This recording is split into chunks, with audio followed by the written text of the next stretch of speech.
혹시 내가 가족에게 짐이 되었나? 라는 생각에 밤잠을 설치고 있나요? 평생을 헌신했는데 돌아오는 건 요양원, 이야기와 밥이나 축내는 늙은이 라는 비수 같은 말뿐이었죠. 이 이야기는 바로 당신의 이야기일지도 몰라요. 아들에게 뺨까지 맞고 쫓겨나 모든 것을 잃었다고 생각했던 어머니가 있었어요. 하지만 그녀는 무너지지 않았죠. 오히려 수천억 규모의 재단 이사장, 이라는 숨겨진 신분을 드러내고 아들의 호화로운 삶이 사실은 어머니의 공금으로 만들어졌다는 충격적인 진실을 폭로하며 통쾌하게 정의를 실현했어요. 당신이 겪었던 배신과 억울함, 그 모든 것을 가장 지혜롭고 통쾌하게 되갚아준 이 이야기의 결말이 궁금하지 않으신가요? 지금 구독하고 어머니의 압도적인 권력 역전과 진정한 존엄성 회복의 과정을 함께 지켜봐 주세요. 당신의 인생에 필요한 새로운 희망과 지혜를 여기서 찾게 될 거예요. 가끔 문득 생각이 들어요. 내가 살고 있는 이 김포의 아파트가 정말 내 집이 맞나 싶고요. 30년 넘게 서울에서 식당 운영하고 밤낮 없이 산후도우미 일까지 하면서 악착같이 모아 장만한 보금자리인데 요즘은 그냥 남의 집에 새들어 사는 기분이 들 때가 많거든요. 남편 이 씨가 파킨슨병 초기라 제가 곁에서 늘 살펴야 하니 이 아파트에서 우리의 하루는 조용하고 느리게 흘러가요. 아침에 남편 약 챙기고 식단 준비하는 게 일과의 시작이죠. 저는 몇 년 전만 해도 서울의 큰 산부인과 병원에서 산후도우미로 꽤 이름 날렸는데 이제는 무릎 관절염이 심해져서 일을 완전히 접고 집에서 남편 간병에만 집중하고 있어요. 그나마 다행인 건 이 아파트가 포근해서 마음 둘 곳은 있다는 거죠. 우리 아들 이재훈, 참 자랑스러운 의사죠. 서울의 큰 병원 외과 과장이고요. 며느리 서유진은 그 병원 원장의 외동딸이니 배경도 대단한 집안이에요. 사실 그 집안과는 비교도 안 될 만큼 우리가 가진 건 없죠. 아들 내외는 강남의 고급 아파트에서 살고 모든 게 최첨단이고 화려해요. 제가 서울에서 살던 때와는 완전히 다른 세상이죠. 아들이 그렇게 성공했으니 힘들었던 지난 세월에 대한 보상이라고 생각했어요. 하지만 요즘은 그 성공이 오히려 우리 가족 사이의 거리를 벌려놓은 것 가장 마음이 아픈 건 아들의 지독한 차별 대우예요. 명절이나 부모님 생신이 다가오면 가슴이 철렁 내려앉죠. 형식적인 전화 한 통, 아니면 우편으로 홍삼 한 상자나 작은 용돈 봉투를 보내오는 게 다거든요. 그것도 챙겨주는 날보다 깜빡 잊고 지나가는 날이 더 많았어요. 반면 시아버님 사돈어른 생신 때는 달랐죠. 재훈이가 스위스 명품 시계 한정판을 사드리고 특급 호텔에서 고급 식사 대접하는 걸 유진이 SNS를 통해 다 봤어요. 저희 남편한테는 파킨슨병 약값으로 매달 소액의 생활비만 보내주면서 정작 아버님 시어머니의 남편이 감기만 걸려도 재훈이가 직접 나서서 최고급 건강검진센터로 모시고 가는 걸 보면 속이 타들어가죠. 재훈이한테는 남의 아버님이 우리 남편보다 훨씬 중요한 사람인 것 같았어요. 가장 결정적인 건 명절 때였어요.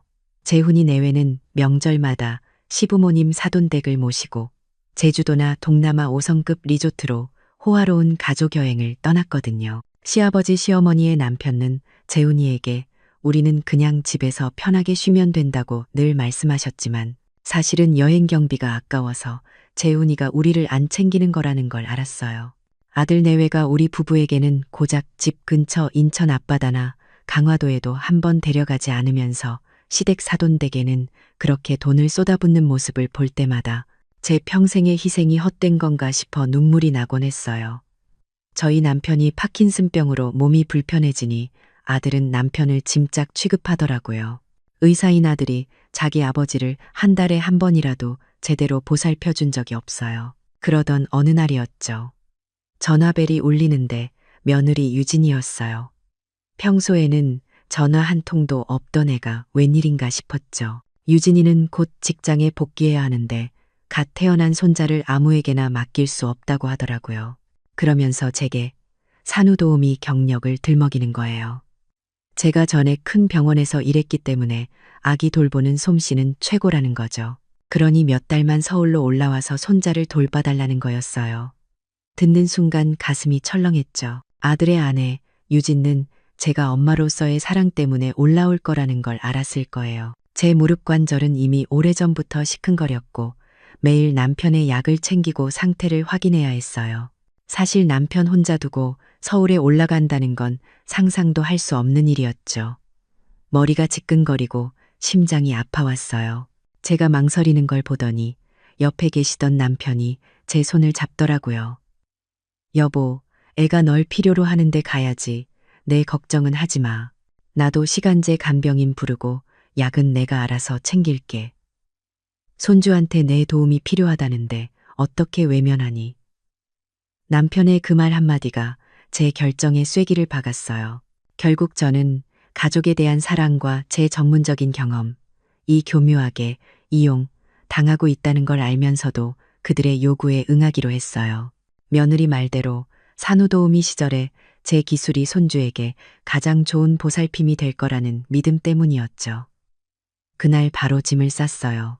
남편에게는 미안했지만 사랑하는 아들의 요청을 거절할 수 없었거든요.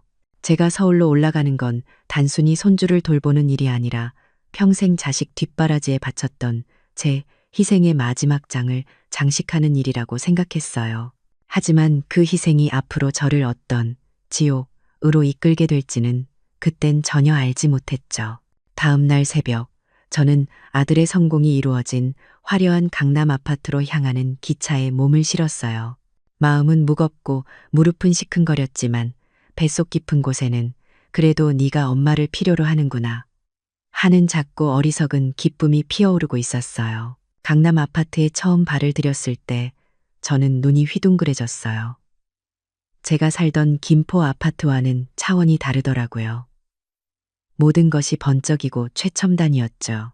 하지만 그 화려함 속에서 숨막히는 듯한 억압이 느껴지기 시작했어요. 며느리 유진이가 저에게 집안 시스템에 대해 설명해 주는데 이건 집이 아니라 감옥에 가까웠죠. 현관은 물론이고 심지어 방마다 화장실만 빼고요. 지문 인식 잠금 장치가 되어 있어서 밤이 되면 자동으로 잠긴다고 하더라고요. 유진이는 그 모든 것이 현대적이고 안전한 시스템이라고 했지만 제게는 감시와 통제로 밖에 느껴지지 않았어요. 저는 손주를 돌보러 온 거지 집 지키는 인형이 아니잖아요. 유진이는 제가 잠들 손주방 옆에 작은 방을 내주면서도 침대에 스마트 건강 모니터링 장치라는 걸 설치해 두었더라고요. 아기의 숨소리나 움직임이 자기 휴대폰으로 실시간 전송된다면서요. 그 모습에서 유진이가 저를 전문 산후도우미로 신뢰하는 게 아니라 제 노동은 필요하지만 저라는 인간은 신뢰하지 않는다는 걸 분명히 느꼈어요. 유진이는 제게 태블릿 PC를 주면서 규정을 설명했어요. 매일 손주 양육 과정을 한국 표준 육아 일지에 상세히 입력해야 한다고요. 아기가 먹는 양, 잠자는 시간, 심지어 기저귀 가는 횟수까지 모두 기록해야 했죠. 제가 전직 산후도우미로서 누구보다 체계적이라는 걸 알고 악용하는 것 같았어요. 가장 치욕스러웠던 건 문화적인 통제였어요. 유진이는 제가 손주에게 옛날 방식의 전통 음식을 먹일까봐 노심초사하더라고요. 전문 영양사가 짜준 식단 외에는 절대 금지라는 거예요. 제가 끓여준 시골 된장국이나 나물 반찬 같은 건 옛날 방식이라 비효율적이고 영양 밸런스가 맞지 않다면서 쓰레기통에 버리라고 하더군요. 그리고 손주를 재울 때 제가 무의식 중에 흥얼거렸던 김포 지역의 자장가, 나, 민요를 듣더니 갑자기 정색을 하면서 어머니, 그런 시골스러운 노래는 정서에 안 좋아요. 아이가 들을 수 있도록 유럽 클래식만 틀어주세요. 라고 말하는 순간 제 자존심은 바닥으로 떨어졌어요. 제 평생의 삶과 문화가 통째로 시골스럽고 비효율적인 것다으로 취급당하는 기분이었죠. 하루는 남편이 걱정되어서 유진이 몰래 작은 방에서 김포로 전화를 걸고 있었어요. 제가 전화를 끊기도 전에 유진이가 어디선가 달려와서 제게 소리를 지르더라고요. 저는 제가 통화하는 것 때문에 화를 내는 줄 알았죠. 그런데 유진이가 정작 화를 낸 건 제가 전화를 받으려고 잠시 곁을 스쳐 지나가다가 선반 위에 놓인 고가의 도자기 찻잔 세트를 무심코 손으로 건드렸다는 사실이었어요. 유진이는 제게 휴대폰을 통해 소리를 지르더군요. 어머니, 지금 뭐 하시는 거예요? 그거 아버지가 준 선물인데 깨지면 뭘로 감당하시려고요. 그리고 무슨 말을 그렇게 시끄럽게 하세요? 저 지금 중요한 회의 중인데 제가 남편과 통화하며 김포 사투리를 썼다는 사실, 그리고 실수로 값비싼 찻잔에 손을 댔다는 사실이 그녀에게는 제 인간적인 안위 보다 훨씬 중요한 문제였던 거예요. 며칠 후 유진이가 아는 동료들을 불러 작은 칵테일 파티를 열었을 때 저의 같이 절하는 극에 달했어요. 저는 유진이의 지시에 따라 칵테일 잔을 나르고 음식 접시를 치웠어요. 평생 자식들 잘 먹이려고 식당 주방에서 일해온 손인데 이제 남의 집 손님들 시중을 들고 있는 제 모습이 너무나 초라하게 느껴지더라고요. 모든 접시를 치우고 주방으로 돌아가던 중 거실 모퉁이에서 유진이가 한 여성 동료와 나누는 대화를 우연히 듣게 되었어요. 동료가 유진이에게 육아와 일 병행하는 게 힘들지 않냐고 묻자 유진이는 콧방귀를 뀌며 이렇게 말했어요. 힘들긴 뭐가 힘들어.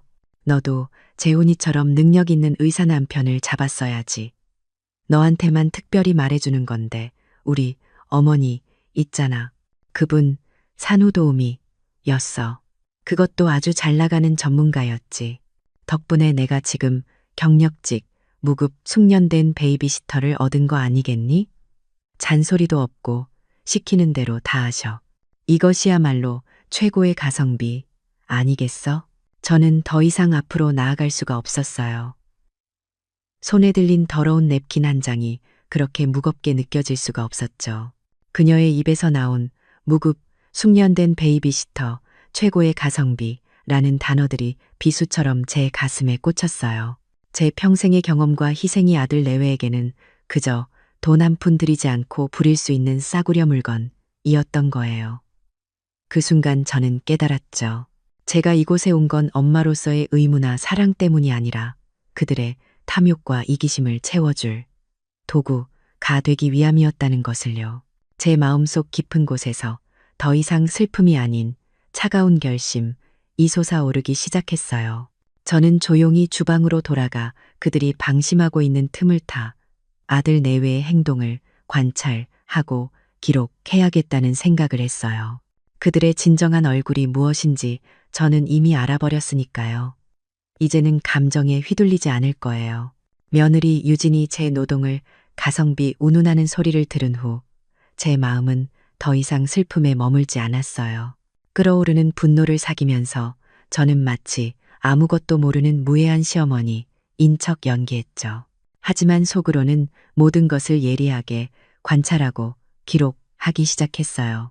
며느리가 주방에서 친구와 속삭이던 말, 아들이 휴대폰으로 장모님 생신 선물 목록을 확인하던 모습, 이 모든 파편들이 제게는 중요한 증거가 되었거든요. 무릎 통증이 점점 심해졌지만 그 고통조차도 제가 이 감시를 이겨내고 이곳에 머물러야 할 이유가 되었어요. 제가 겪은 치욕과 남편이 홀로 김포에 있다는 불안감이 저를 움직이는 원동력이 된 거죠. 치욕의 나날 속에서 저는 아들 내외 노골적인 이중 생활을 목격했어요. 유진이가 매일같이 컴퓨터로 화려한 해외여행 상품을 검색하고 아들이 회사에서 전화로 기밀 유지를 조건으로 누군가와 통화하는 소리를 들었죠. 그리고 곧 알게 되었어요. 바로 제 생일인 11월 3일 과 며느리 친정어머니 사돈어른 생신인 11월 5일 이단 이틀 차이라는 사실을요. 저는 김포에 있을 때는 전혀 몰랐던 사실이지만 이곳에 와서 보니 아들 내외는 저를 위한 어떤 계획도 세우지 않았다는 것이 명백했어요. 그들의 관심은 오로지 사돈어른의 생일 파티에만 쏠려 있었죠. 며칠 전 저는 며느리가 전화를 거는 소리를 우연히 들었어요. 최고급 여행사 직원에게 스위스의 럭셔리한 여행 상품을 예약하는 내용이었죠. 유진이는 스키, 호화 유람선, 알프스 산맥에서의 파티 등 마치 영화에서나 나올 법한 일정을 이야기했어요.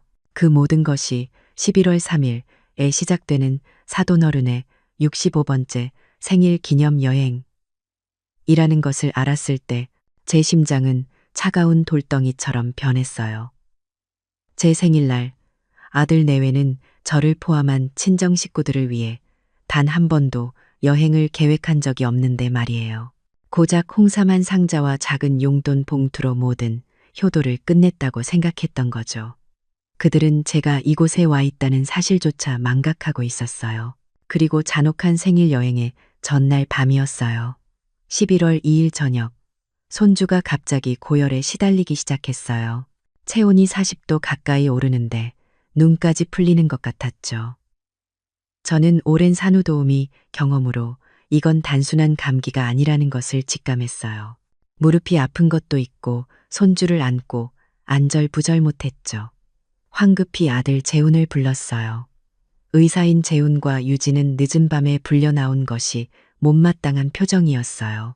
재훈은 형식적으로 아이를 훑어보더니 엄마, 그냥 애들 흔한 열감기예요.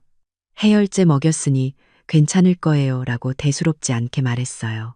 며느리 유진은 더 냉정했어요. 저를 바라보며 싸늘하게 말했죠.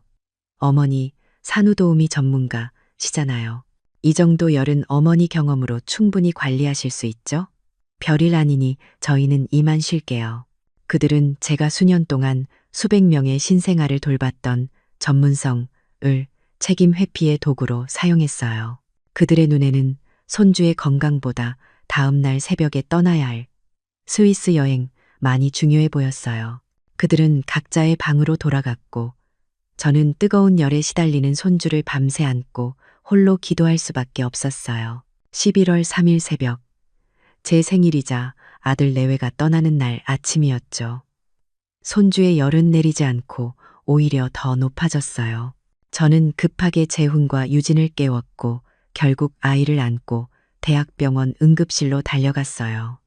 의사는 손주의 상태를 심각하게 보더니 고열로 인한 신경 감염 가능성을 배제할 수 없다며 요추 천자, 척수액 검사라는 위험한 시술이 필요하다고 말했어요. 그러면서 보호자의 시술 동의서 사인을 요구했죠. 저는 무릎 통증 때문에 정신을 차리기 힘들었지만 일단 동의서에 사인을 하기 위해 재훈과 유진에게 전화했어요. 아들과 며느리는 이미 인천공항에 도착했더라고요. 몇 번의 통화 시도 끝에 겨우 유진이 전화를 받았는데 제 귀로 비행기 탑승을 알리는 안내 방송 소리가 들려왔어요. 제가 다급하게 손주의 위급한 상황과 요추 천자 시술 이야기를 하자 유진이는 짜증이 가득한 목소리로 짧게 말하고 전화를 끊어버렸어요. 어머니, 저희 지금 스위스 가는 비행기 타기 직전이에요. 어머니가 산후도우미 전문가시니 전문 지식으로 어머니가 알아서 결정하시고 사인하세요. 저희 비행기 시간 놓치면 안 돼요. 옆에서 사돈어른인 황미란 씨의 목소리도 들리더군요. 유진아, 빨리 와. 비행기 놓친다. 유진은 미련 없이 전화를 끊었고 이후 제 수십 통의 전화는 다시 연결되지 않았어요. 저는 병원 응급실 한가운데서 완전히 홀로 남겨졌어요. 제 생일날 아픈 손주를 위해 제가 할 수 있는 유일한 일은 제 무릎 통증도 잊은 채 아이를 붙잡고 위험한 시술 동의서 애제 이름 석자를 써넣는 것뿐이었죠. 의사에게 제발 손주를 살려달라고 무릎 꿇고 빌었어요. 한 어머니는 아들 내외의 호화로운 여행과 알프스 파티 속에서 생일 축하를 받고 있는데 또 다른 어머니 인전은 같은 날 병원 바닥에서 생명의 위협을 받는 손주를 위해 눈물로 간청해야 했죠. 그 처절한 8일간의 스위스 응급실 대비는 제 평생의 모든 희생과 사랑이 얼마나 값싼 것이었는지 뼈저리게 깨닫게 해주었어요. 저는 더 이상 희망이나 슬픔을 느끼지 않았어요. 오직 복수심만이 제 내면에 차갑게 자리 잡았죠. 8일간의 지옥 같던 병원 생활을 끝내고 저는 고열에서 회복된 손주를 안고 겨우 강남 아파트로 돌아왔어요. 무릎 통증은 극심했지만 손주가 제 품에 안겨 잠든 모습을 보니 꾹 참을 수 있었죠. 집은 며칠 전에 위기 상황이 전혀 없었다는 듯 고요했어요. 저는 지칠 대로 지쳐서 손주를 침대에 누이고 저도 옆에 쓰러지듯 누웠죠. 남편한테 전화 한 통 해야 하는데 너무 피곤해서 휴대폰을 들 힘도 없더라고요. 잠시 후 현관문 잠금 장치가 열리는 소리가 들리더니 아들 재훈과 며느리 유진이 활짝 웃으며 집으로 들어왔어요. 저는 심장이 쿵 내려앉았죠. 스위스 여행을 마치고 돌아온 그들은 제가 겪은 고통이나 손주의 위독했던 상황에 대해서는 단 한마디도 묻지 않았어요. 그들의 얼굴에는 최고급 리조트에서 받은 태닝 자국과 값비싼 면세품을 잔뜩 샀다는 만족감만이 가득했죠. 유진이는 방에 들어서자마자 손주를 쳐다보지도 않고 제게 어머니 잘 부탁드려요. 저희 피곤해서 좀 쉬어야겠어요. 라고 말하더군요. 마치 제가 집을 잘 지키고 있었는지 확인하는 듯한 말투였어요. 재훈이는 더 심했죠. 제가 혹시라도 손주가 위급했던 이야기를 꺼낼까봐 잔뜩 경계하는 눈치였어요. 제가 마침내 용기를 내어 애가 고열로 응급실에 갔고 요추 천자 시술까지 할 뻔했어요. 라고 말하자 재훈이는 인상을 찌푸리더니 엄마, 별일 아닌 걸로 왜 그렇게 호들갑을 떨어요. 제가 의사인데 그냥 열감기라고 했잖아요. 엄마가 쓸데없이 병 키운 거 아니에요? 라고 오히려 저를 나무랐어요. 그는 제가 병원에 있었던 8일간의 고통을 마치 사소한 불평이나 잔소리 취급하더라고요. 저는 너무나 억울하고 분해서 아무 말도 할 수 없었어요. 재훈과 유진이 샤워를 하는 동안 저는 몰래 거실로 나와서 유진이 휴대폰을 확인했어요. 아니나 다를까 두 사람의 SNS에는 지난 8일간의 호화로운 생일 파티 기록이 가득했죠. 사돈어른인 황미란 씨는 알프스의 최고급 레스토랑에서 촛불을 끄고 있었고 재훈이는 장모님에게 명품 목걸이를 걸어주며 온갖 미사여구를 동원해 효도를 과시했더군요. 그 사진들을 보는데 응급실 바닥에서 손주를 안고 울었던 제 모습이 주마등처럼 스쳐 지나갔어요. 제 생일날 그들은 지구 반대편에서 저의 고통을 즐기고 있었던 거예요. 그들이 저를 비난하고 꾸짖을 때마다 제 안에 쌓인 분노가 마침내 냉정한 결정으로 변하는 순간이었죠. 바로 그때였어요. 제 휴대폰이 진동하더니 김포에 있는 남편 이 씨의 번호로 전화가 걸려왔어요. 저는 놀라서 전화를 받았는데 수화기 너머로 들리는 목소리는 남편이 아니었어요. 남편을 담당하는 김포의 의사 선생님이었죠. 의사 선생님은 다급한 목소리로 사모님, 큰일 났습니다. 이 선생님 파킨슨병이 급격히 악화되셨어요. 오늘 아침 갑자기 몸의 움직임이 멈추는 동결 프리징 현상이 왔고 단순 파킨슨이 아니라 뇌경색 초기 증상일 가능성도 있어서 급히 병원에 모셨습니다. 당장 돌아오셔서 치료 방침을 결정하셔야 합니다. 라고 말씀하셨어요. 저는 손에 들고 있던 휴대폰을 떨어뜨릴 뻔했어요. 지난 8일간 홀로 있던 남편의 병세가 결국 악화된 거죠. 저는 떨리는 목소리로 재훈과 유진에게 이 소식을 알렸어요. 여보, 유진아. 아버지가 쓰러지셨대. 나 지금 당장 김포로 가야 해. 제 말이 끝나자마자 온 가족이 모여있던 거실에 찬물을 끼얹은 듯 침묵이 흘렀어요. 그리고 곧이어 경악스러운 반응이 터져 나왔죠. 며느리 유진이가 가장 먼저 입을 열었어요. 그녀는 놀란 표정으로 제 건강 상태나 남편의 병이 아니라 손주 이야기만 하더군요. 어머니가 지금 가시면 누가 우리 아기를 돌봐요? 애 이제 겨우 열내린 지 얼마 안 됐단 말이에요. 아들 재훈이는 더 기가 막혔죠. 그는 의사라는 직업을 가진 사람이 자기 아버지의 생명이 위독한 상황에서도 여행 경비와 간병인 서비스만 들먹였어요.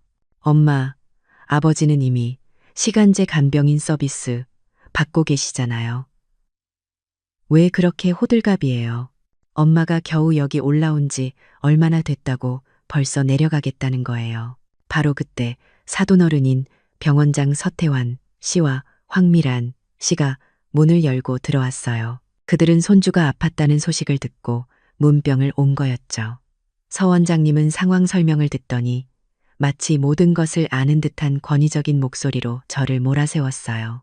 사부인, 이 선생 남편처럼 파킨슨병이 있는 분은 결국 누군가의 손이 평생 필요합니다. 재훈이 장래를 생각해서라도 이 선생을 최고급 요양원으로 모시는 게 합리적입니다. 사부인도 여기 남아 마음 편히 손주 간병에 집중하세요. 그래야 재훈이도 부원장 자리로 승진할 수 있는 겁니다. 저는 온몸에 피가 식는 것 같았어요.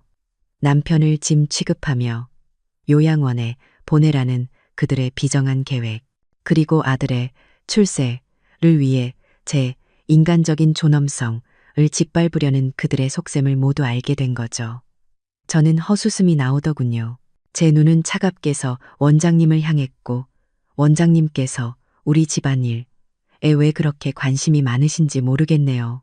라고 나지막이 말했어요. 제 이성적인 반항에 재훈이는 마침내 이성을 잃었어요. 그는 아버지의 병과 어머니의 슬픔을 외면한 채 자신의 야망이 무너질까봐 두려워 저에게 소리를 질렀어요. 당장 그만해요.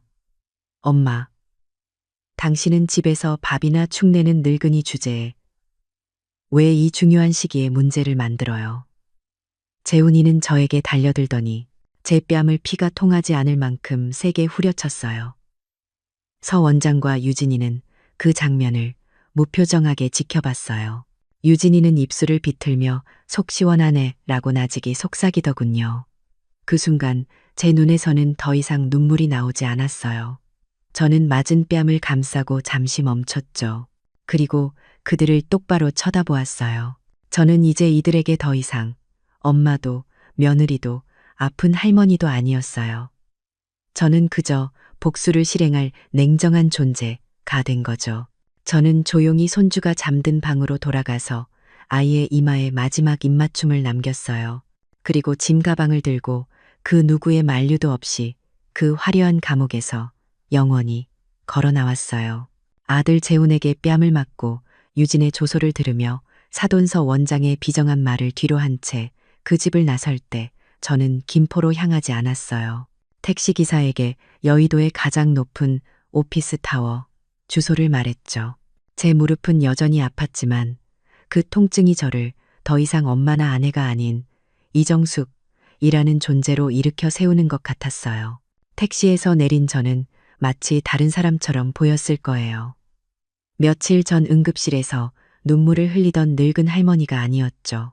검은색 세단이 제가 내린 곳으로 조용히 다가왔고 말끔한 정장의 중년 남성이 저에게 허리를 숙이며 문을 열어주더군요. 그가 바로 제 비서실장 김전무였어요. 그는 제가 서울로 올라오기 전 혹시 모를 상황에 대비해 미리 연락해 두었던 사람이었죠. 김전무와 함께 엘리베이터를 타고 오른 곳은 여의도의 스카이라인이 한눈에 내려다 보이는 초호화 펜트하우스 사무실이었어요. 그곳은 며느리 유진이 시골스럽다 고 조롱했던 제3과는 완전히 동떨어진 권력의 정점이었죠. 제가 자리에 앉아 김 전무는 정중하게 서류 파일 몇 개를 제 앞에 놓았어요. 회장님의 명령대로 지난 3개월간 서태환 원장과 이재훈 박사의 모든 움직임을 모니터링했습니다라고 보고하더군요. 맞아요. 저는 밥이나 축내는 늙은이가 아니었어요. 저는 왕후의 요람재단, The Queen's Cradle Foundation의 창립자이자 현직 이사장이었죠. 이 재단은 전국 산부인과 및 소아과 병원의 막대한 연구개발, R&D 자금을 지원하는 비영리 의료재단이었어요. 30년 넘게 산후도우미와 식당 일을 하면서 쌓은 돈과 일찍 돌아가신 친정아버지가 물려주신 초기 의료 관련 주식, 그리고 남편과 함께 공동 명의로 투자했던 알짜배기 부동산 자산 모두를 이 재단에 집중시켰죠. 제가 김포에서 산후도우미 일을 했던 것도 제 재단이 투자하는 현장의 실태를 직접 파악하고 싶었기 때문이었고요. 서 원장의 병원이요. 아이러니하게도 그 병원은 제 재단으로부터 가장 큰 규모의 R&D 자금을 받고 있는 핵심 수혜 병원이었어요. 며느리 유진의 아버지가 제가 무료 베이비시터라고 조롱당했던 바로 그 돈으로 병원을 운영하고 있었던 거예요. 그 사실을 깨닫자 제 분노는 개인적인 복수심을 넘어 정의 실현을 위한 차가운 결의로 바뀌었어요. 저는 김 전무에게 단호하게 명령했어요. 첫 번째는 남편의 치료였죠. 지금 당장 재단 소유의 최고 사양 의료 전용기를 김포로 보내세요. 스위스 최고의 파킨슨병 전문 병원으로 남편을 이송하고 재단 자금으로 가장 완벽한 치료와 간병을 받게 할 겁니다. 더 이상 그 누구에게도 남편의 건강을 맡기지 않을 거예요. 제가 아들 내외에게 요양원 이야기를 들었던 것이 남편을 최고의 병원으로 보내야 한다는 결심에 쐐기를 박은 셈이었죠. 두 번째는 서 원장 병원에 대한 자금 통제였어요. 서태환 원장에게 가는 모든 RD 및 운영 지원 자금을 즉시 전면 동결하고 그가 재단 자금을 어떻게 사용했는지 특별감사팀을 투입해 샅샅이 조사하세요. 20년치 장부를 전부 들여다볼 겁니다. 단 1원이라도 부정 사용한 흔적이 있다면 용서하지 마세요. 세 번째는 재훈의 과거 의료 과실에 대한 조사였죠. 이재훈 박사가 3년 전 담당했던 의료사고 기록을 다시 살펴보세요. 서 원장이 재단 자금 일부를 이용해 은폐하려 했다는 혐의가 있습니다. 모든 증거를 확보하고 필요하다면 사법기관에 자료를 제출할 준비를 하세요. 최초의 충격과 유진 일가의 당황. 제 명령이 떨어진 지 불과 몇 시간 만에 서 원장 일가에게 재앙이 닥치기 시작했어요. 유진은 친구들과 브런치를 즐기던 중 병원장인 아버지로부터 다급한 전화를 받았어요. 유진아, 우리 병원의 자금줄이 전부 막혔다. 왕후의 요람재단에서 갑자기 모든 지원을 끊고 감사를 시작했어. 지금 난리가 났단 말이야. 유진은 아버지가 언급한 왕후의 요람재단이 얼마나 거대한 조직인지 알고 있었기에 충격에 빠졌죠. 재훈이는 부원장 승진을 앞두고 병원 회의에 참석하려던 중 서원장실의 난장판을 목격했어요. 분노에 찬 서원장은 재훈이에게 내 어머니라는 사람이 대체 누구냐, 내 어머니가 무슨 짓을 했는지 아느냐, 고고함을 쳤죠. 재훈이는 어리둥절했어요. 그가 알기로 어머니는 고작 무릎 아픈 밥이나 축내는 늙은이 일 뿐이었거든요. 가장 통쾌했던 건 경제적 복수였어요. 재단 감사가 시작되자 서 원장이 지난 5년간 재단 자금 30억 원 이상을 횡령한 사실이 밝혀졌어요. 그 돈은 최고급 주택과 명품 자동차, 그리고 유진에게 준 명품 시계, 그리고 스위스 호화 생일 여행을 포함한 가족의 사치에 쓰였더군요. 제가 응급실에서 고통받는 동안 그들이 알프스에서 즐겼던 그 파티의 모든 비용이 제 돈, 즉 재단의 공금이었다는 사실을 알았을 때 저는 비로소 진정한 정의의 통쾌함을 느꼈어요. 유진의 명품 카드들이 줄줄이 정지되고 서 원장이 횡령한 돈으로 산 고급 빌라가 압류 통보를 받으면서 그들의 화려한 삶은 하루아침에 무너지기 시작했어요. 재훈이는 승진은커녕 병원 내부에서 부정한 돈으로 연명해온 의사로 낙인 찍혔죠. 제가 뺨 한 대를 맞은 대가치고는 너무나 가혹한 권력과 경제의 역전이 시작된 거예요. 저는 김 전무에게 최종 지시를 내렸어요. 이제 그들에게 모든 진실을 알릴 최후의 무대를 준비하세요. 제 손은 차가웠지만 제 마음은 수십 년 만에 처음으로 뜨겁게 끓어오르고 있었어요. 이 복수는 단순한 파괴가 아니라 오랜 시간 짓밟힌 한 여성의 존엄성을 되찾는 과정이었으니까요. 며칠 후 여의도 재단 본부에서 긴급 이사회가 소집되었고 서 원장 일가는 그곳으로 소환되었어요. 서 원장은 30억 원 횡령 혐의로 이미 경찰 수사가 시작된 상태였죠. 며느리 유진은 초라한 모습으로, 아들 재훈은 부원장 승진 대신 해고 통보를 기다리는 처참한 몰골로 이사회장 앞에 섰어요. 그들은 왕후의 요람재단에 베일에 쌓인 이사장에게 마지막 구원을 바라는 눈치였죠. 문이 열리고 저는 김 전무의 부축을 받으며 회의실로 들어섰어요. 저는 며칠 전 그들이 제게 소리쳤던 밥이나 축내는 늙은이가 아니었어요. 최고급 실크 정장과 권위 있는 태도는 그들에게 압도적인 권력 역전을 선언했죠. 서 원장 일가는 제 얼굴을 보자마자 모두 돌처럼 굳었어요. 그들이 시골 아줌마라고 무시했던 제가 그들의 모든 것을 쥐고 흔드는 최고 권력자라는 사실을 깨달은 거죠. 며느리 유진의 친정어머니인 황미란 씨는 그 자리에서 충격으로 기절해버렸어요. 저는 자리에 앉아서 원장에게 먼저 입을 열었어요. 서태환 원장님, 저희 재단 공금 30억 원을 횡령하고 가족 사치에 사용하셨죠. 경찰이 외부에서 기다리고 있으니 나가보셔야 할 겁니다. 병원장 자리는 오늘부로 해임입니다. 서 원장은 아무 말도 못하고 고개를 떨구었죠. 그리고 저는 유진이를 바라봤어요. 서유진 씨, 최고의 가성비라는 말 기억하십니까? 저는 당신에게 저를 믿고 손주를 맡겨준 것에 대한 보답으로 무료 노동을 제공했죠. 하지만 당신은 그 믿음을 악용하고 손주를 위기에 빠뜨렸습니다. 당신의 공금 횡령 동조 혐의를 입증할 증거도 충분합니다. 당신은 이 병원에서 영구 제명입니다. 유진은 그 자리에 무너져 내리며 아무 말도 하지 못했어요. 마지막으로 저는 아들 재훈을 바라봤어요. 제 마음은 여전히 아팠지만 냉정함을 유지해야 했죠. 이재훈 박사, 당신은 의사로서 환자의 생명을 담보로 도덕적, 윤리적 책임을 져버렸습니다.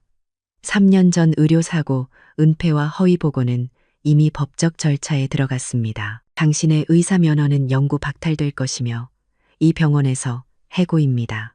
저는 그의 의사로서의 삶, 그리고 그가 유일하게 자랑스러워했던 출세의 발판을 완전히 없애버렸어요. 모든 것을 잃은 재훈은 이성을 잃고 저에게 달려와 무릎을 꿇었어요. 그는 제가 전에 그에게 맞았던 뺨을 잡고 바닥을 기어다니며 제 발목을 붙잡았죠. 엄마 잘못했어요. 한 번만 용서해 주세요. 제가 엄마 아들이잖아요. 절 버리지 마세요. 그의 눈물은 진심이었을지도 모르지만 너무 늦었죠. 저는 경호원들을 물리고 천천히 몸을 숙여 아들의 눈높이를 맞췄어요. 저는 나지막이 속삭였죠. 너는 나를 밥이나 축내는 늙은이라고 했지. 그런데 내 출세와 사치를 위해 재단의 공금을 이용한 채 너의 죄를 덮으려 한 사람, 이 과연 누구였을까? 누가 진짜 밥을 축내는 존재였지? 재훈이는 그 말에 얼어붙었어요. 저는 다시 몸을 일으켜 세우고 선언했어요. 네가 엄마를 때리고 조롱한 순간 나는 너를 아들로 인정할 수 없게 되었단다. 그리고 경호원에게 재훈을 조용히 끌어내라고 지시했어요. 아들의 절규는 재단 이사회실의 문이 닫히면서 조용히 먹혀 들어갔죠. 최후의 선택과 지혜, 복수가 끝난 후 저는 여의도의 모든 것을 김 전무에게 위임하고 조용히 재단의 스위스 병원으로 향했어요. 그곳에서 남편은 최고의 치료를 받고 있었고 제 무릎 관절염도 재단 자금으로 가장 훌륭한 치료를 받았죠. 저는 더 이상 아프지 않았어요. 저는 복수 대신 지혜로운 선택을 했어요. 저는 재단 자금을 이용하여 한국의 산부인과와 소아과 시스템을 개혁하고 아이들을 위한 복지를 개선하는 데 집중했죠. 저의 경험을 살려 산후도우미 제도를 개선하고 더 이상 저처럼 경험이 악용당하는 어머니가 없도록 시스템을 만들었어요. 이 모든 것이 제가 응급실에서 느꼈던 극한의 외로움에서 비롯된 건설적인 복수였죠. 저는 재훈에게 용서하거나 재산적인 도움을 주지 않았어요. 하지만 저는 손주에게만큼은 계속해서 사랑을 전했죠. 손주를 위해 가장 깨끗하고 안전한 환경을 만들고 전통과 현대를 융합한 육아 방식을 전수했어요. 아들의 파탄난 가정을 직접 복구해 주지는 않았지만 제 지혜와 영향력으로 그를 제외한 더 많은 가족과 사회 구성원들을 구원하는 길을 택했어요. 이제 저는 평화로워요. 남편과 함께 스위스의 깨끗한 공기를 마시며 제가 만든 재단이 전 세계의 어머니와 아기들을 돕는다는 사실에서 진정한 위로를 찾았죠. 저는 비로소 한 어머니로서의 존엄성을 되찾았고 경제적, 사회적 권위를 획득했어요. 저의 복수는 파괴가 아니라 새로운 질서의 건설이었고 이것이 바로 한국 어머니의 진정한 지혜라고 생각해요. 인생의 진정한 권위는 돈이나 직위가 아닌 어머니가 수십 년간 쌓아온 지혜, 와, 인내에서 나온다고 해요. 부모의 희생을 멸시하고 존중을 저버린 자녀들은 결국 자신이 쌓아 올린 탐욕으로 무너졌죠. 가족이란 피로 맺어지기 전에 서로의 가치를 인정하고 존엄을 지켜줄 때만 의미가 있다는 교훈을 남겨줍니다.